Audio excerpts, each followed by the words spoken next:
Hello, this is Lisa with Old Orchid Yarnery, and I wanted to show you how to do a nice stretchy bind off for a toe-up sock so that it'll be stretchy enough to fit over your foot and your ankle, but not too tight so that it'll constrict you. Here's my finished sock. You can do this bind off in any kind of ribbing. I'll show you how. It's called the elastic bind off. So here's the sock I haven't bound off yet. I'm all ready to go. I've done my rows of ribbing. I have done a 2x2 ribbing here. So what I'm going to do is I'm going to continue in pattern, meaning if it's a knit stitch, I'm going to knit it. If it's a purl stitch, I'm going to purl it. So to start the elastic bind off, you simply work the first 2 stitches. Mine happen to be knit stitches. And now I'm going to take those 2 stitches and I'm going to insert the left needle into the front of them, and I'm going to knit them through the back loop. Now you can fully transfer the stitches over to your left needle, but I find that I don't need to do that. If I just go ahead and leave them on the right needle and insert the left needle, I can then knit through the back loop. It's a little fiddly to get started. Sometimes I have a hard time grabbing that yarn. Hang on. One more time. But the end result is worth the fiddliness. So there we go. Split that a little bit. Okay. So I worked the first 2 stitches and then I knit them through the back loop together. So now I have 1 stitch on my right needle and I need 2 to do this bind off. My next stitch is a purl, so I'm going to purl that stitch. And now I'm going to knit these 2 together through the back loop by inserting my left needle into the front. My right needle is in the back, and we're going to knit them together just like that. Next stitch is a purl, so I'm going to purl that. Remember, I always need to have 2 stitches on my right needle to work this bind off. I'm going to insert my left needle into the front, and I'm just going to knit those 2 together through the back loop. Next 2 stitches are knits, so I'm going to knit this one to get 2 stitches on my right needle. Now just remember, as you're doing this, slow and steady. You've finally reached the end of your project and you're binding off. We want the bind off to be nice and stretchy. We want it to be neat and tidy. So take the time you need to finish off your project. Finish strong, I like to say. Oh boy.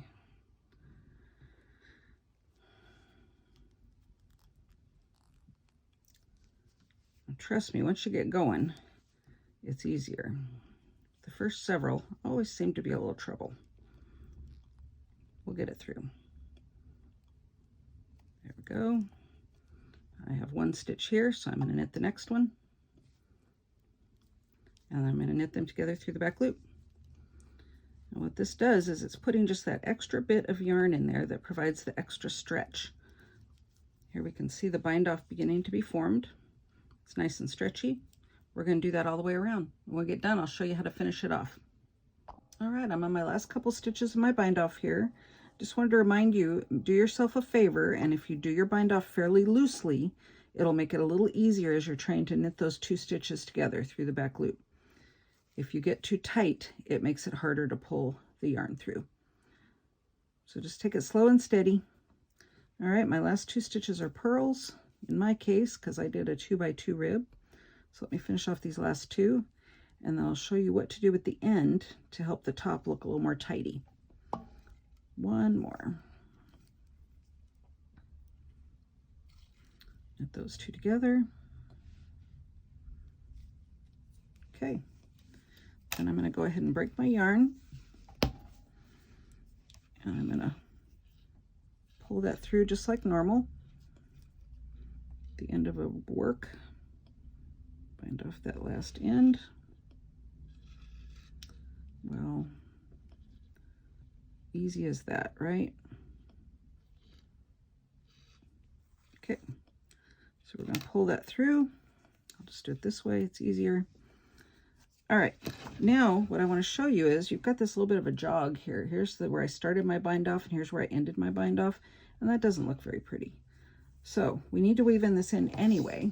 We're going to use that as an opportunity to tidy this up a little bit. So let me go ahead and thread my yarn onto my tapestry needle. And what I want to do now is I want to flip so I can see the top edge of that bind off. Do you see the chains going along the top edge there? I'm going to take my yarn and I'm going to go into that first regular stitch. Not here, there's my knot. That's where I stopped knitting and started binding off, but here's the first bound off stitch. And I'm going to take my needle all the way through there. I'm going to pull it,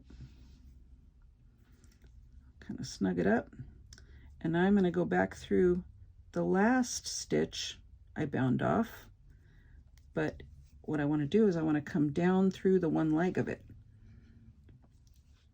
Because if you can see, when these chains, it goes around through the stitch and then come down and back through this leg of that stitch. I'm not sure if you can see it. So I'm going to come back down here to the end of my bind off, and I'm going to go through the one leg of that last stitch. What I'm trying to do is I'm trying to replicate a chain right here that's joining those two.